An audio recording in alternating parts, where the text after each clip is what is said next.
TIGC Centro 96.3. Póngala. ¡Pásela! Los accidentes ocurren en cualquier momento. Afíliate a Emergencias Médicas al 2290-4444 y aprovecha los nuevos servicios que tenemos para vos. Conversemos. Emergencias Médicas, un médico a tu lado.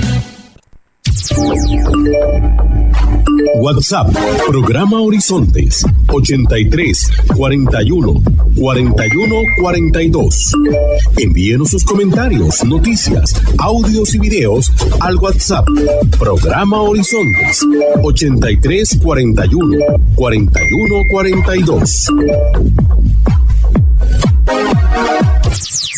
Despertar cada día, a empezar la vida una vez más, hasta encontrar en el horizonte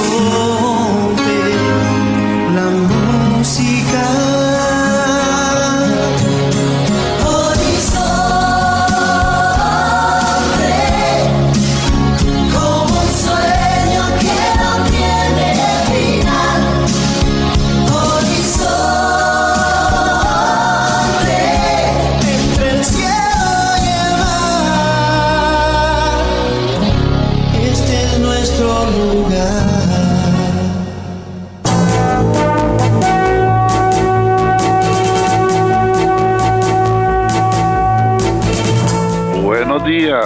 Buenos días a nuestro compañero Jaime Bañarello en los controles principales. Muy buenos días a don José Bustos y a Marconi Sánchez en el estudio de grabación. Igualmente le damos los buenos días a nuestro compañero Luisito, encargado de redes sociales. Y a ustedes, amigas y amigos, este servidor Edgar Obued, en nombre de todo el equipo les dice gracias, muchísimas gracias por acompañarnos una vez más aquí en su programa de Cultura Ciudadana Horizontes, que inicia ya.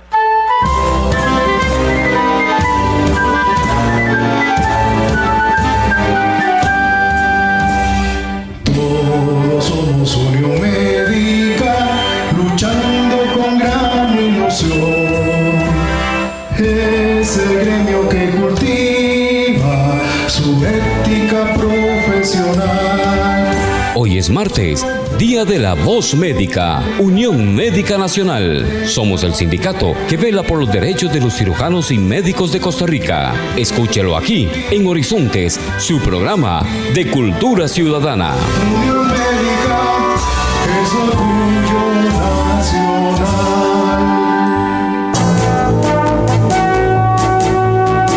Así es, amigas, así es, amigos. Hoy es día martes de cada semana. Ustedes y nosotros tenemos una cita aquí en 96.3 FM, Radio Centro para todo Costa Rica, para reunirnos en el espacio de La Voz Médica, el programa oficial de la Unión Médica Nacional. Este es un esfuerzo de la Junta Directiva de la Unión Médica Nacional para que todos los médicos del país se mantengan enlazados, se mantengan informados a través de este espacio de Cultura Ciudadana, y ustedes y nosotros también vamos aprendiendo. Hoy estará con nosotros el máster Diego Arturo Pacheco Solano del Departamento Legal de la Unión Médica Nacional, con un tema muy interesante como es generalidades del expediente clínico. ¿Qué es el expediente clínico? ¿Cuáles son las regulaciones? ¿Cómo se hace? ¿Cuál debe ser el manejo? ¿Cuáles son los grados de confidencialidad? ¿Qué aspectos legales pueden estar protegiendo ese expediente clínico? Esto y más durante esta hora acá en La Voz Médica. Pero antes les recuerdo que usted puede participar con sus comentarios, con sus reportes de sintonía, aportes, comentarios, sugerencias, preguntas a través de la línea de WhatsApp. Nuestro WhatsApp, si usted no lo tiene, agréguelo en este momento. WhatsApp Programa Horizontes 83414142, así de sencillo, 83 41 41 42. Usted nos escucha a través de 96.3 FM Radio Centro para todo Costa Rica, pero si tiene que apartarse de su aparato de radio, le recordamos que nos puede escuchar en la red social de Facebook con solamente ingresar a nuestra dirección, que es muy sencilla, facebook.com/inclinada Programa Radial Horizontes, facebook.com/inclinada Programa Radial Horizontes. Ingrese ahí, dele seguir, dele me gusta para que durante el día se mantenga informada, se mantenga informado, y luego solamente le da clic a la fotografía de nuestro invitado para que de inmediato nos pueda escuchar en su tablet, en su computadora o en su teléfono celular en cualquier parte donde se encuentre. Así de sencillo. Le damos la bienvenida al máster Diego Arturo Pacheco Solano del Departamento Legal de la Unión Médica Nacional, hoy con nosotros acá con el tema generalidades del expediente clínico. Bienvenido, máster Diego Arturo Pacheco Solano, gracias por estar con nosotros aquí en La Voz Médica, el programa oficial de la Unión Médica Nacional. Muchas gracias, don Edgar, y bueno, primeramente desearle buenos días a usted y a todos los radioescuchas del programa Horizontes. El día de hoy hablaremos sobre las generalidades del expediente clínico en Costa Rica. Y antes de iniciar, o antes de adentrarnos en el tema, siempre me gusta mencionar cuál es el fundamento legal del tópico de hoy. Y bueno, como fundamento legal o base legal, nos tenemos que remitir al Reglamento General de Hospitales Nacionales. Este data de 1950. Véase que al día de hoy ya cumple 73 años, es decir, hace ese montón de años ya se tenía una noción de la importancia de regular este instrumento tan valioso para el paciente, y no solamente para el paciente. Más adelante vamos a analizar cuáles serían las finalidades que tiene este instrumento, que podría decirse que es un instrumento legal también. Asimismo, podríamos encontrar cierta regulación en lo que sería el reglamento del expediente de salud de la Caja Costarricense de Seguro Social. Este es más reciente, se promulga por parte de la Junta Directiva de la Caja a finales de la década de los 90. Y finalmente, el reglamento del EDUS, que es el expediente digital único en salud, que por supuesto data de hace poco, apenas tiene 5 años, y es el que está más que todo regulando el tema del expediente digital en salud y el que se amolda más a lo que serían nuestros tiempos. Se podría decir que la institución o la caja tiene 2 cuerpos normativos que vienen a regular el expediente. Sin embargo, cabe hacer la acotación de que estos 2 no riñen entre sí, es decir, este más reciente no deroga lo que sería el reglamento del expediente de salud físico, siendo que hoy en día no se ha abarcado el 100% de lo que sería el uso del expediente clínico digital. Esto por motivos de una transición tecnológica, ¿verdad? Por la gran masiva de expedientes que tiene la institución y prácticamente aborda a todos los ciudadanos de este país. Pero existen esos 3 cuerpos normativos donde podría sentarse la base legal de este tema. Ahora bien, don Edgar, ¿qué se conoce como expediente clínico? También puede ser llamado expediente médico o expediente en salud. Se podría considerar que son sinónimos. Y se podría decir que es el conjunto de documentos derivados de la atención de una misma persona. Además, deben estar archivados por número de identificación de personas físicas, pasaporte o documento migratorio, el DIME. Asimismo, se podría considerar algún otro tipo de identificación siempre y cuando sea aprobado por la División Administrativa de la Gerencia Médica de la Caja Costarricense de Seguro Social. Don Edgar, ¿qué contiene el expediente clínico? Bueno, el expediente clínico contiene lo que se llama la historia clínica. Esto es lo importante, o es el punto medular de lo que sería el expediente. Y básicamente se podría decir que es aquella información realizada por escrito, en el caso de ser físico el expediente, o digitada, en el caso de ser en el EDUS o el expediente digital, de todo el proceso médico del paciente, incluyendo las pruebas realizadas en el mismo. ¿Qué me refiero con estas pruebas realizadas? Tiene que ver todo lo que serían los servicios auxiliares de lo que sería la parte médica, es decir, laboratorios patológicos, microbiología, imágenes médicas, básicamente todo lo que tiene que ver o relacionado con la salud del paciente tiene que estar incluido en la historia clínica y es una parte integral de lo que sería el expediente clínico. Además del proceso médico actual, es importante que el expediente clínico en su historia contenga la información de atenciones pasadas de una forma ordenada y detallada de todos los datos y conocimientos del paciente, es decir, personales y familiares. Esto va a tener una utilidad para realizar o para llegar a un diagnóstico actual del paciente y asimismo podría también ser preventivo. Ahora bien, don Edgar, ¿cuáles son los fines de la historia clínica? Pues tiene varios. El principal de todos es que sea de utilidad para el paciente enfermo. Esto para que pueda encontrarse una cura y aparte de este fin, que es el principal, también tiene una finalidad de investigación y docencia. Y por supuesto, es un auxiliar de la justicia. Claramente existen muchos presupuestos legales y muchas resoluciones legales que van a depender de lo que contiene el expediente clínico.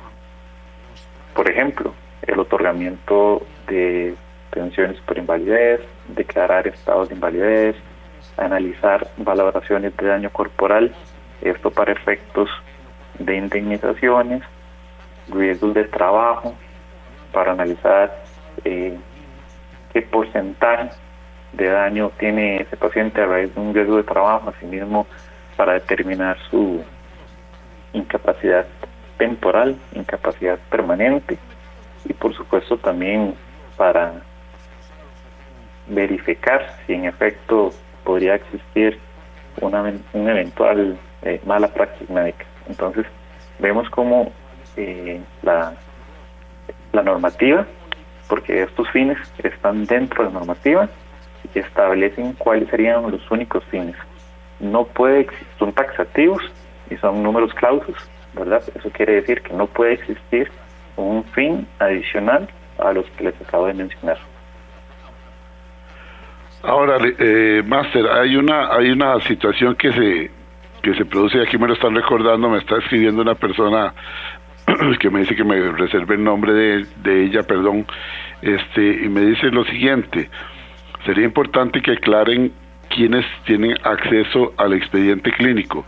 Muchas veces algunos familiares preocupados o no sabemos con qué intenciones acuden a nosotros para que les revelemos información del expediente y las personas ya son mayores de edad y gozan de buena salud mental, por lo tanto no son tutores ni cosa por el estilo. Es importante aclarar esto porque muchas veces vienen madres a decirnos: quiero saber qué es lo que tiene mi hija, quiero saber cómo salió, ejemplo, no pone aquí, ejemplo, prueba de embarazo o algún otro tipo con sustancias psicotrópicas en varones o en muchachas, y nosotros los médicos no podemos brindar esa información si la persona ya es mayor de edad y goza de buena salud mental. Continúe, Máster. Claro, don Edgar. Bueno, excelente la pregunta. Para contestarle a la persona, al oyente, el expediente clínico debe mantenerse con los principios de confidencialidad y en este caso el personal en salud es el responsable del manejo de esos datos. Así, de esta forma, también no solamente el personal de salud, sino también podría ser un eventual personal administrativo que podría tener contacto con esos datos. De esta manera, si el paciente es mayor de edad y goza de una situación cognitiva de manera plena, no está viciada, podría eventualmente considerarse una violación a lo que sería la confidencialidad, y por supuesto ahí es donde vienen las consecuencias legales. Por ende, el solicitante debe ser el paciente, si es mayor de edad.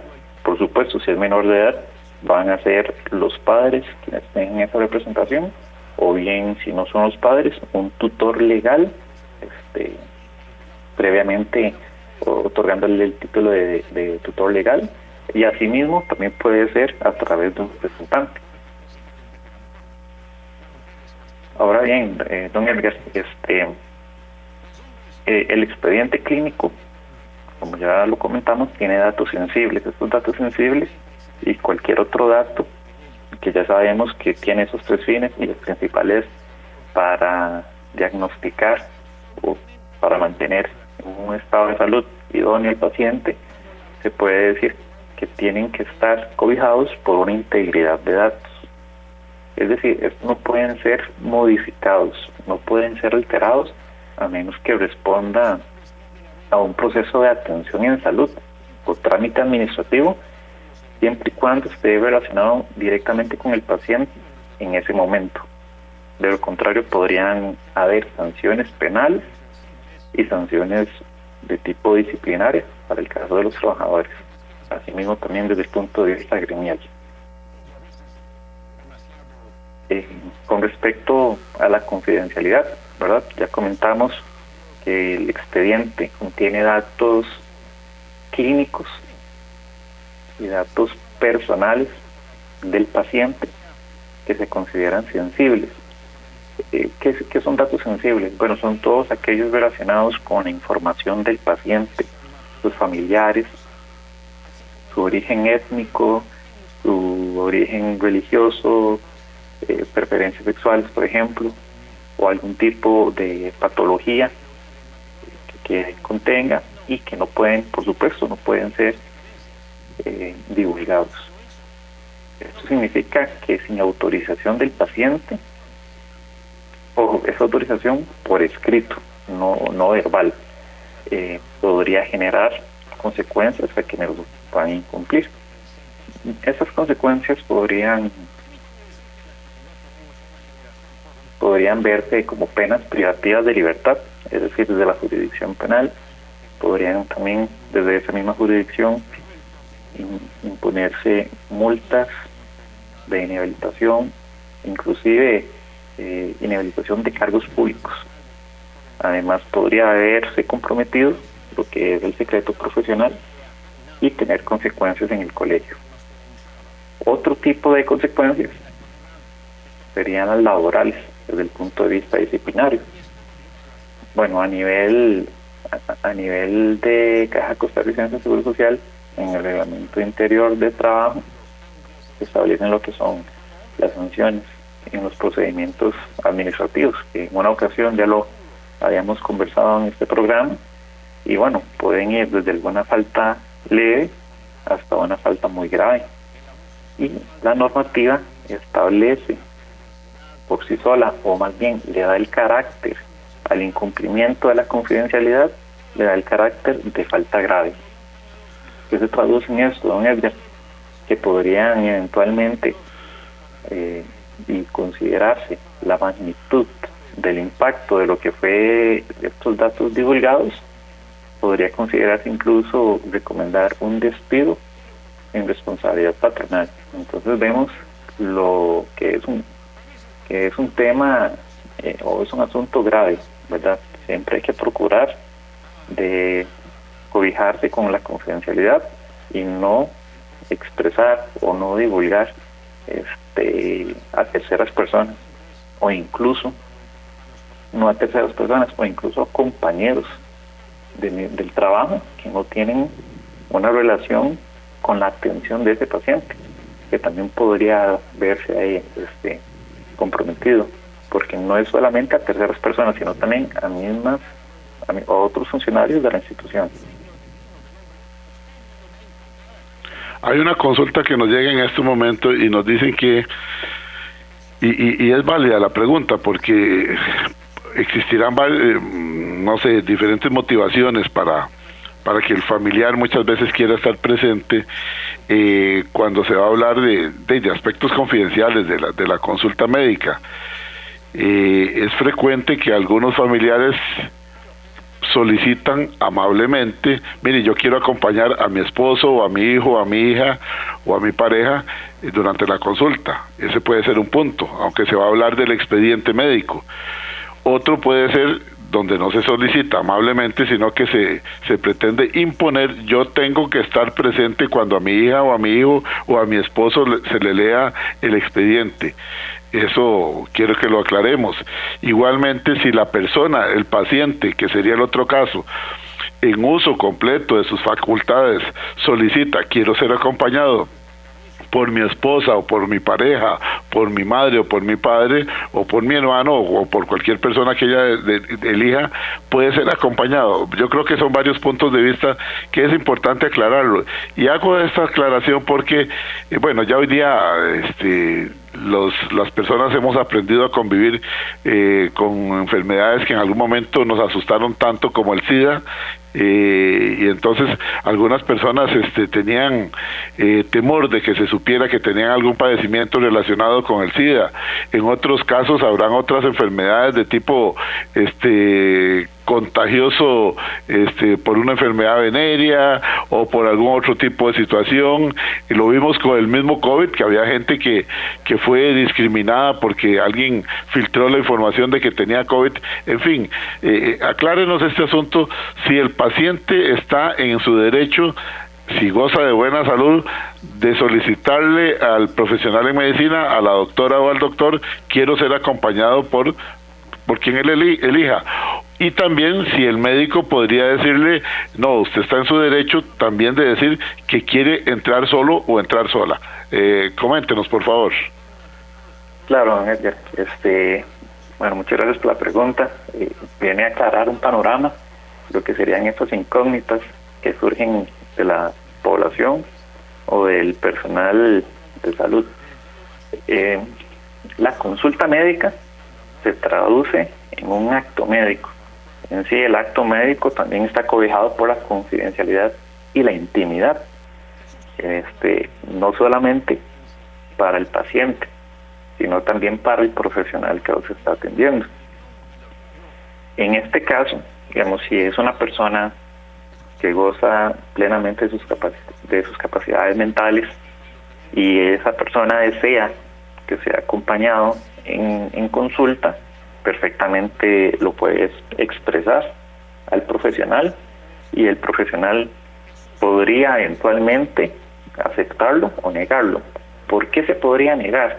Por ejemplo, con esa situación del estado de emergencia que había por la pandemia COVID, que están en un cubículo reducido, probablemente los consultorios no sean tan amplios, entonces podría eventualmente el profesional en salud negarse porque podría haberse comprometido la salud de esas 3 personas que estén ahí, y más o abonado si hay un personal de enfermería, entonces ya habrían 4 personas.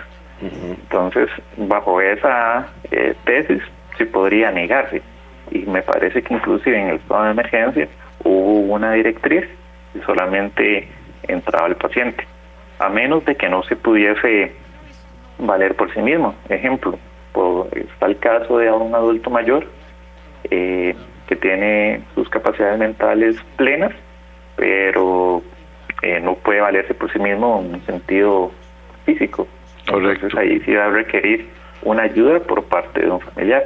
Asimismo, es muy común que se den estos acompañamientos en adultos mayores, siendo que las explicaciones que dan los médicos, a pesar de que son explicaciones que van dirigidas a ese adulto mayor, se ha notado o se ha visto la tendencia que siempre dan un acompañante para hacerle los recordatorios o tal vez para apuntar algún dato importante de lo que ahí se deriva. Y pasamos a la otra incógnita, ¿verdad? ¿Qué pasa si se revela que existe algún tipo de enfermedad, de desviación sexual o un tema de una enfermedad a causa de una pandemia y que ha sucedido, ¿verdad? Que tal vez se filtra o se divulga un diagnóstico o una patología que tenga una persona, y aparte de las responsabilidades penales y disciplinarias y análisis que comentamos, porque más adelante les vamos a entrarnos en el tema de las sanciones penales, también podría eventualmente haber un tipo de responsabilidad civil para, en caso de si causa un perjuicio el haberse divulgado esa información, eventualmente podría condenarse en daños y perjuicios, y no solamente al funcionario o a la persona, ¿verdad? Sino que si es un funcionario de cualquier institución, porque no solamente la Caja Costarricense de Seguro Social maneja lo que es el expediente digital, también expedientes clínicos se manejan en el INSS, por ejemplo. Y a raíz de esa filtración podría verse inclusive verse responsable la institución de manera solidaria, porque es un funcionario que mantiene esa entidad, ese ente, y en raíz de sus funciones estaría ventilando un asunto, por ende le atrae una responsabilidad también para la institución. Dice el doctor Carazo acá, que nos escribe en estos momentos, cosa que le agradecemos siempre al doctor Carazo, que está pendiente de La Voz Médica. Primero expresa el agradecimiento a la Unión Médica por este programa, gracias doctor Carazo, y luego nos dice: es usual que el paciente cuando viene a consulta se haga acompañar de algún familiar o algún amigo. Nosotros los médicos o la enfermera, cuando va a ingresar el paciente, generalmente le dice: ¿va a ingresar solo o va a ingresar acompañado? Para nosotros los médicos, muchas veces, lejos de ser un problema, esto es de gran ayuda, porque le da más confianza al paciente, que puede venir un poco nerviosa o nervioso a la consulta. Ahora bien, cuando es una persona que quiere, vea lo que dice el doctor Carazo aquí, que quiere jugar de médico, dice, y no nos deja a nosotros realizar el trabajo, en ese momento hay que decirle a la persona: un momento, aquí el médico soy yo soy el que hago las preguntas.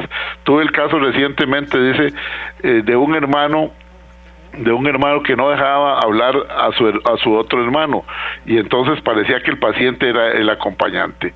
En este sentido, la lógica nos dice hay que aislarlo entonces, o hay que solicitarle que se quede calladito o calladita, pero generalmente es conveniente. Tiene razón el abogado cuando dice el doctor Carazo, cuando dice que esto se complica un poco en el área de emergencias.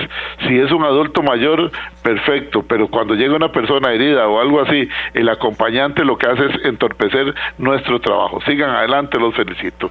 Gracias, doctor Carazo, realmente me parece muy claro, nos está poniendo como la ruta de trabajo de un médico en diferentes escenarios. Vamos a ir nosotros a una pausa a mitad del programa. ¿Qué le parece, Máster Diego Arturo Pacheco Solano, si vamos a la pausa, le parece? Vamos a la pausa y de regreso le contestamos al doctor Carazo. Bueno, muy bien, excelente. Manténgase en sintonía, usted está escuchando La Voz Médica, el programa oficial de la Unión Médica Nacional, martes de cada semana, de 7:20 a 8:20 de la mañana, aquí en 96.3 FM, Radio Centro para todo Costa Rica. Ya venimos. Retornamos en breve con La Voz Médica, Unión Médica Nacional. Enaltecemos el ejercicio de la medicina. Unión Médica es orgullo nacional. Y a esta hora, actuamos o hablamos con Carlos Monge. ¿Cómo desearía que tuviéramos un Estado fuerte? Pero ni modo, tenemos uno grande pero flojo. Para todo tenemos instituciones. Leyes nos sobran a tal nivel que se contradicen algunas.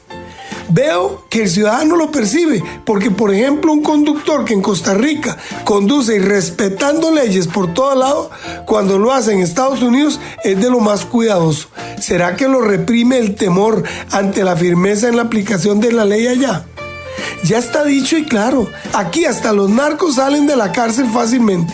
Al contrario, un Estado fuerte, por ejemplo, con los terrenos que tiene el Limbo y el dinero del Bambi, construyera casas en lugar del caminado zombie que se tiene ahora.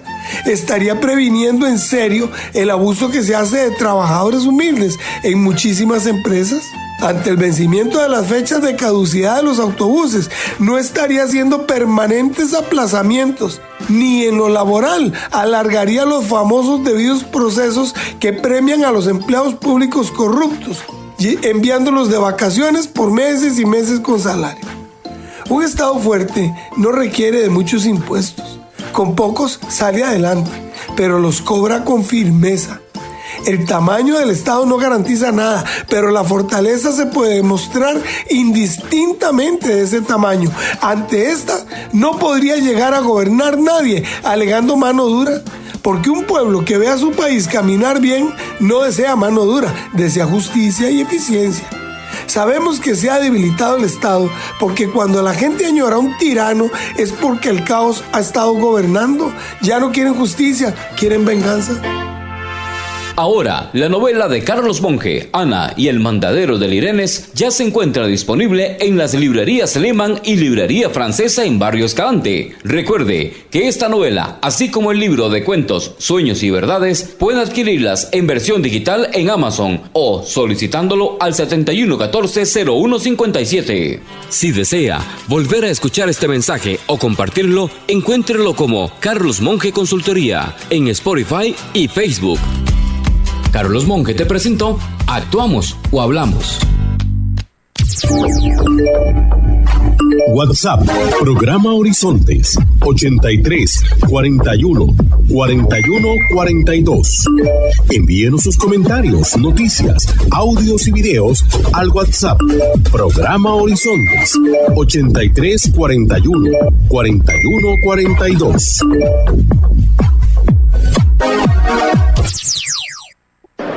¡Pásela! ¡Pásela! Los accidentes ocurren en cualquier momento. Afilia de Emergencias Médicas al 2290-4444 y aprovecha los nuevos servicios que tenemos para vos. Conversemos. Emergencias Médicas, un médico a tu lado. Estamos de regreso en La Voz Médica, Unión Médica Nacional, el sindicato que agrupa a los médicos y cirujanos de Costa Rica. Unión Médica, es orgullo nacional.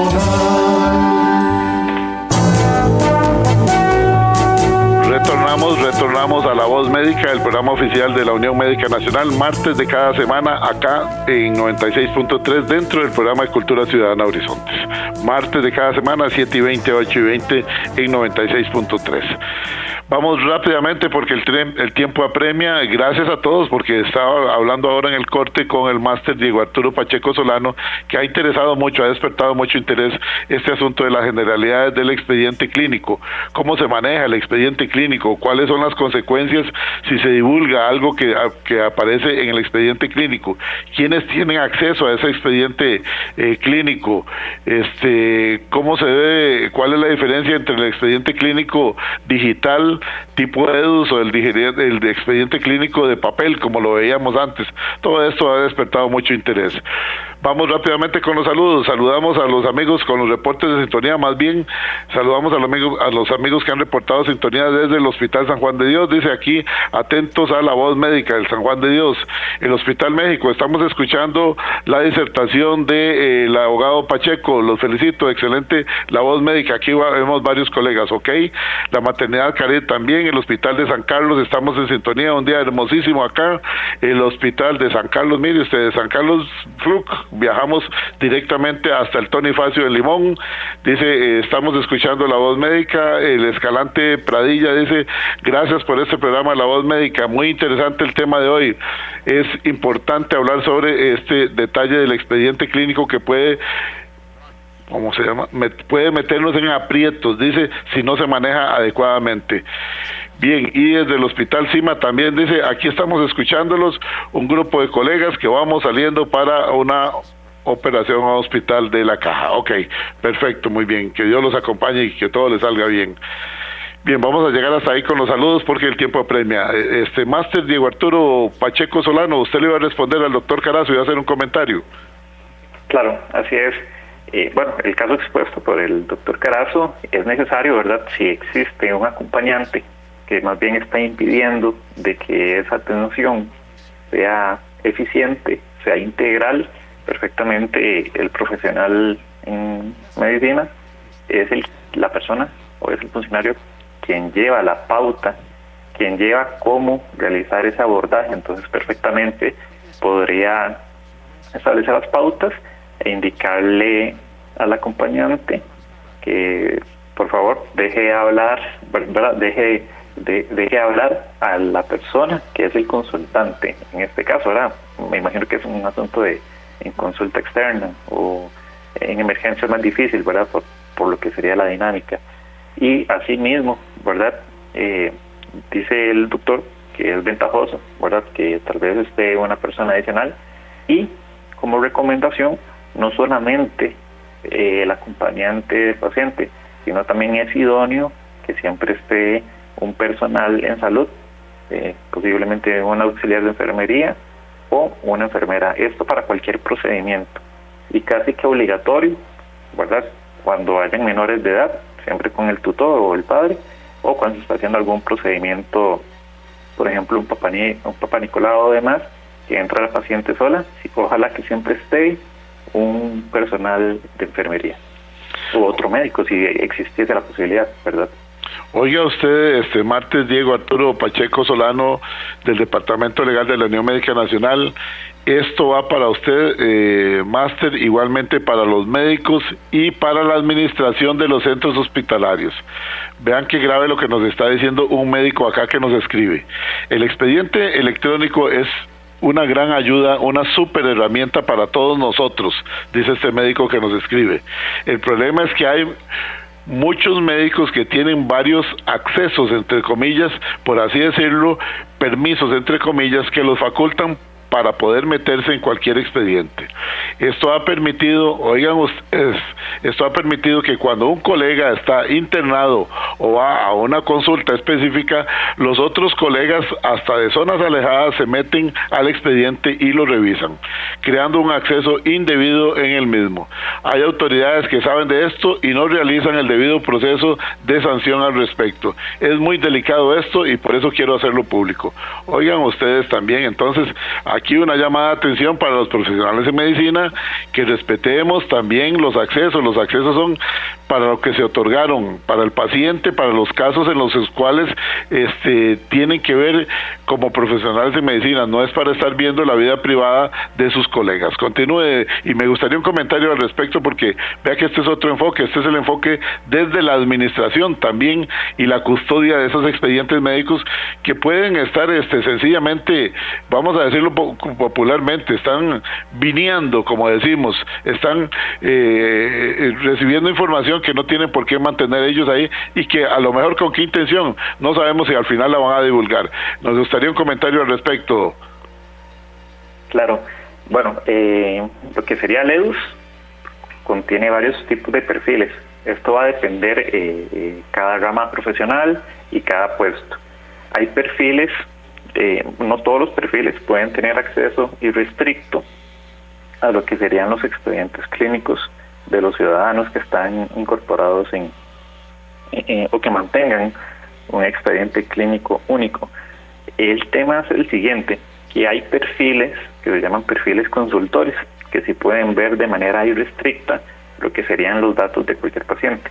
Ahora bien, en aras de garantizar lo que sería que no exista un acceso antojadizo, ¿verdad?, sin justa causa, siempre va a existir en el EDUS quién o quiénes han sido los funcionarios que han ingresado a lo que sería ese expediente o consultar esos datos. Y por supuesto ellos lo pueden hacer porque tienen el perfil consultor.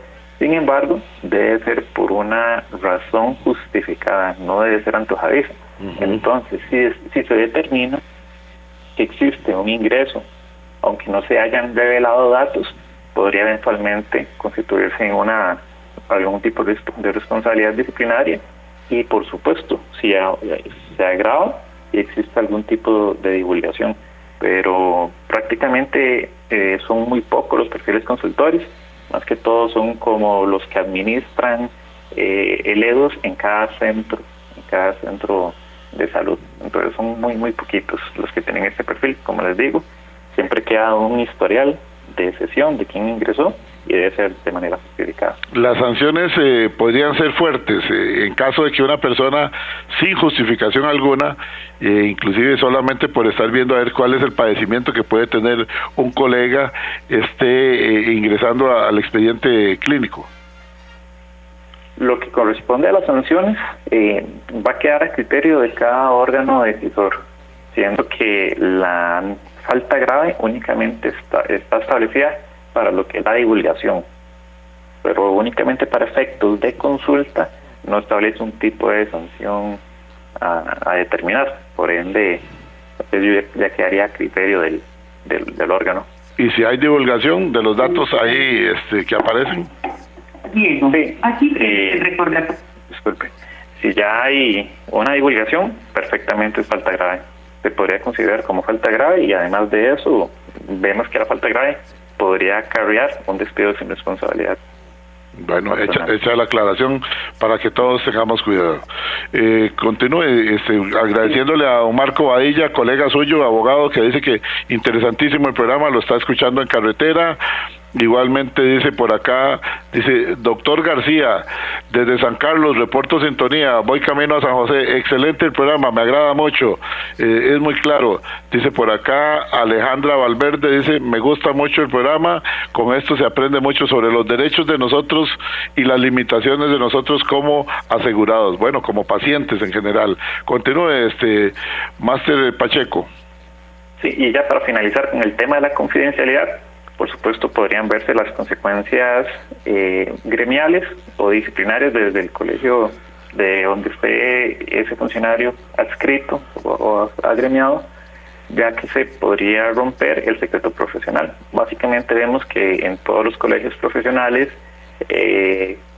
protegen lo que es el secreto profesional, entonces por ende inclusive no solamente podría tener sanciones a nivel laboral, sino inclusive hasta impedimentos para el ejercicio de la profesión.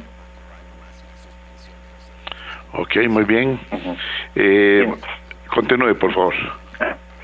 Entonces vemos que tener contacto con el expediente clínico ya genera algún tipo de deber y responsabilidad, pero ¿quiénes son estos obligados, verdad? Bueno, el personal de salud es el que está en constante contacto con lo que sería el expediente, entonces recaerían médicos, enfermeros, auxiliares de enfermería, microbiólogos, etcétera.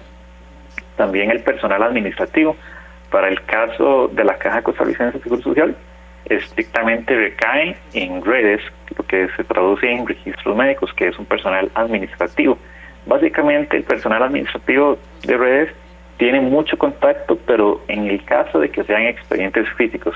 Tengo entendido que la dinámica con el expediente digital no se profundiza tanto, sino más que todo para el tema administrativo, como lo que son las agendas y demás. Por supuesto, ¿verdad? Es importantísimo esta pregunta que les voy a hacer. ¿A quién pertenece el expediente clínico? ¿Verdad? Si mis datos se encuentran ahí, ¿a quién pertenece? Bueno, lo que es la normativa indica que pertenece a la Caja Costarricense de Seguro Social. Si es un centro médico privado, ese expediente le va a pertenecer al médico tratante, ya sea en sus dos modalidades, físicas o digitales. A diferencia que los datos que se encuentran contenidos en esa base de datos digital o en esa pieza física son del paciente y pueden ser solicitados en cualquier momento. Para el caso de la caja, se pueden solicitar copias certificadas o se puede pedir la totalidad del expediente certificado. Y en el caso del médico privado, este puede emitir lo que sería una epicrisis. Por ende, tanto el médico tratante, si es privado, o la Caja Costarricense de Seguro Social, al ser el propietario del expediente, tienen prohibido desecharlo, tienen prohibido incinerarlo o sustraer piezas del expediente. Vemos que ya se violentaría lo que es la integridad del mismo, podría darse lo que son los eventuales delitos a nivel penal. La custodia de las piezas físicas en la Caja Costarricense le corresponde a redes, y lo que corresponde a las bases de datos digitales de LEDUS le corresponden a la Dirección de Tecnologías de Información y Comunicación de la Caja de Seguro Social. ¿Cuándo se puede eliminar un expediente? Esto va a ser, o esto más bien lo regula, la Ley de Sistema de Archivos Nacionales, y prácticamente se podría decir que después de la muerte de un paciente podría inclusive mantenerse por 10 años.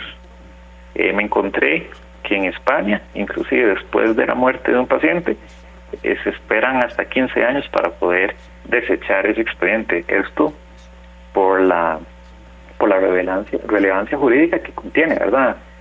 Como un auxiliar judicial. Ahora, una consulta que me surge, y esta pregunta es mía, ¿quiénes pueden agregar datos al expediente clínico también?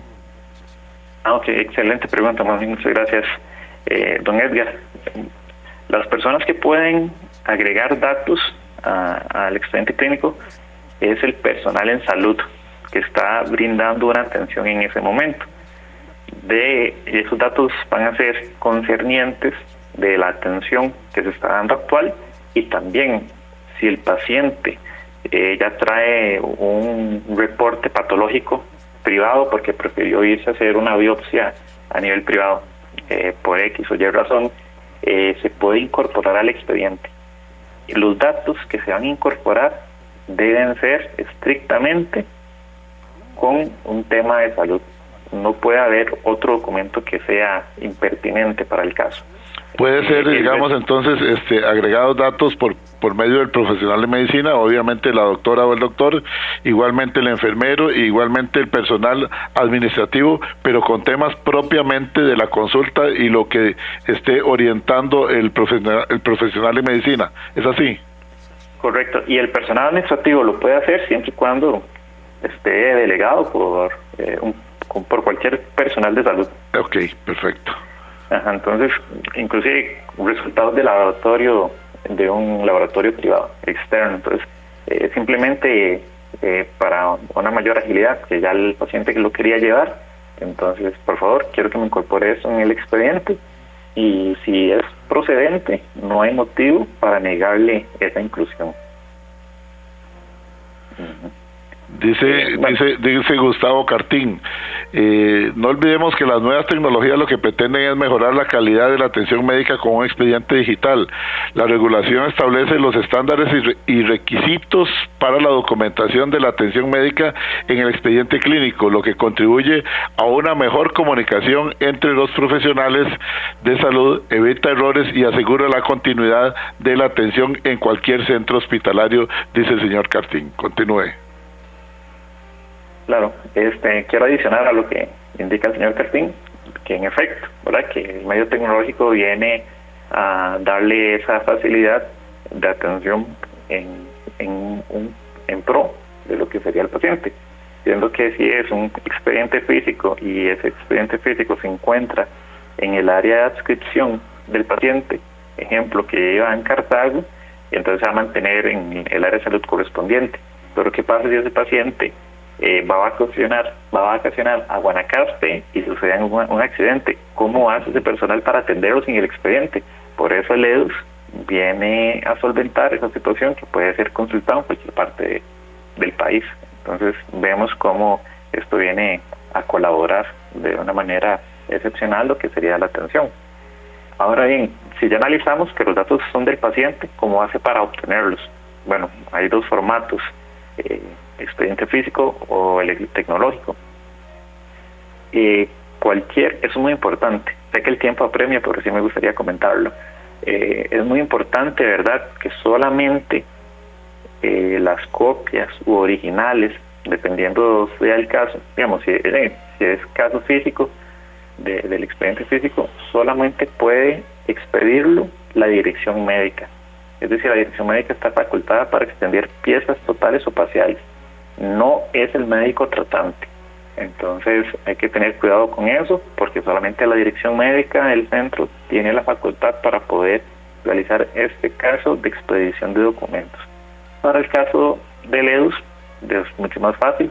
Puede ser expedido por la dirección médica de manera certificada, o bien ser accesado por las herramientas destinadas a esa consulta. Lo que es el reglamento del EDUS ha indicado que han sido los medios tecnológicos y se traduce en lo que sería la aplicación móvil del EDUS, que cualquier dato puede ser consultado. ¿Y quiénes son los partícipes en la solicitud? Bueno, el paciente puede ser un representante, ojalá que se verifique cuáles serían el tipo de mandato, el tipo de poder que medie, ¿verdad? No es que sea una autorización firmada con una copia de cédula, sino es que el representante ya conlleva un tipo de formalidad legal más rigurosa que una simple autorización, y además de eso podría ser los sucesores del paciente en dado caso que éste haya fallecido. Son los sucesores que pueden tener acceso a través de la dirección médica. Asimismo existe la figura del secuestro judicial. Esto quiere decir cuando el juez penal o el representante del Ministerio Público que recae en un fiscal solicitan el expediente, no lo deben hacer. Ese mandamiento o ese secuestro no lo deben dirigir hacia el médico tratante o, ejemplo, hacia el jefe de emergencias o hacia el jefe de consulta externa, sino hacia la dirección médica. Y si es en horas o en un horario no hábil, por la dependencia que haya dejado la dirección médica, ejemplo, el jefe de guardia.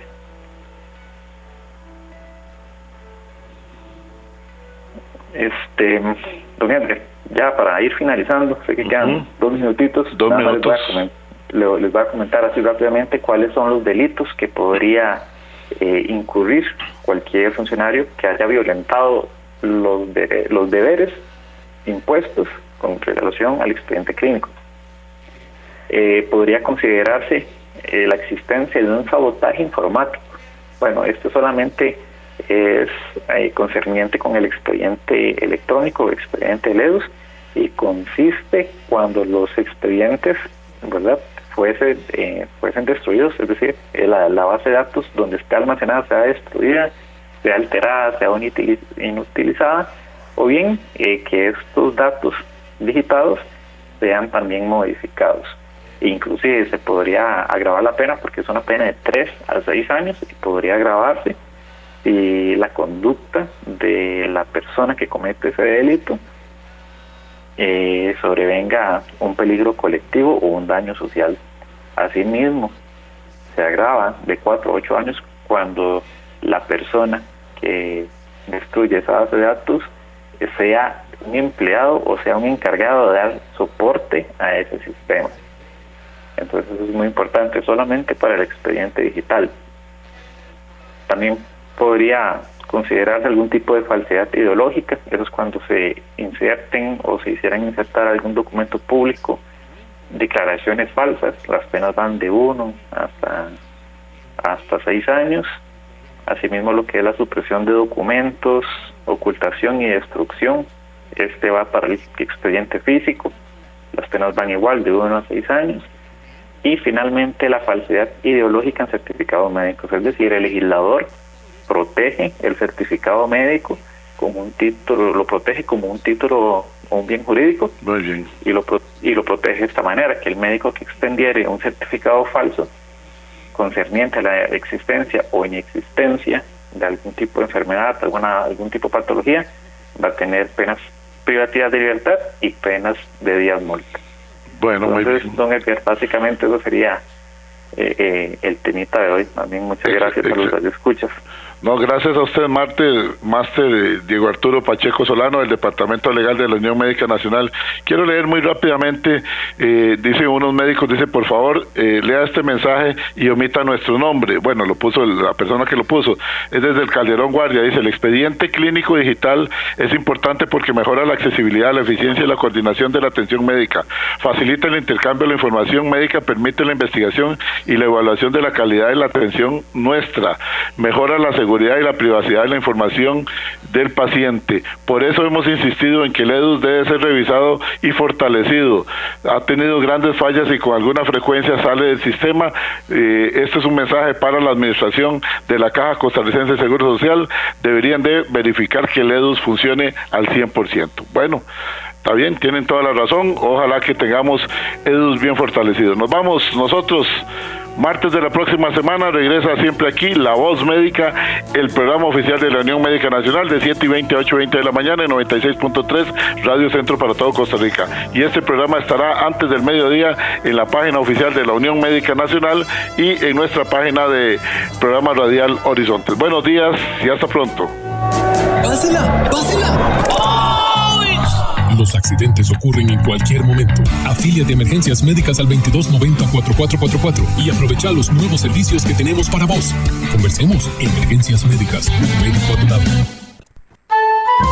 Recuerde, todos los martes, aquí en Horizontes, su programa de cultura ciudadana, a las 7:20 de la mañana, el programa La Voz Médica. Todos somos Unión Médica. Unión Médica Nacional. Somos el sindicato de los médicos y cirujanos de Costa Rica. Unión Médica.